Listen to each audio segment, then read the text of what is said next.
পরে সকালবেলা 6:30টার সময় আয় দেখি বাতি সাতি অফ, তার মাছ ঝুলে রয়েছে। ভিতরে আয় দিই এই তালাটা ভাঙ্গা, বাড়ি দিয়ে ভাঙ্গে ভিতরে আপনার কত নৌকা চৌকা ছিল এটা সব নিয়ে গেছে। ওয়ারিংয়ের তার যা আছে সব নিয়ে গেছে। তারপরে এই গ্যাসের একটা বোতল নিয়ে গেছে, তারি গ্যালের চার কাপ টাপ যা আছে এটা সব নিয়ে গেছে।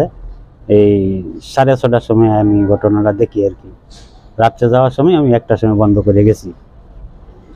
আবার ওয়ারিংয়ের তার যত ওয়ারিংয়ের তার আছিল দোতলার বাহিরের সম্পূর্ণ কাটতে নিয়ে গেছে।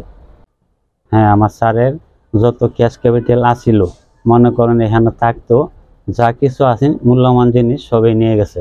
30 বছর এমপি ছিল, ওনার এই নিয়ে সব কিছু থাকতো, সব কিছুই নিয়ে গেছে।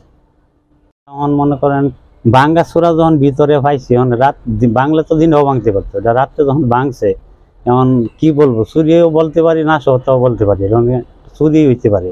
ভিতরে আপনার যে বাক্স টাক্সের মধ্যে অনেক কিছু আছিল, পর্দা টর্দা ছিল, তারপরে মূল্যবান জিনিস আছিল, এটাও নিয়ে গেছে, সবকিছু নিয়ে গেছে।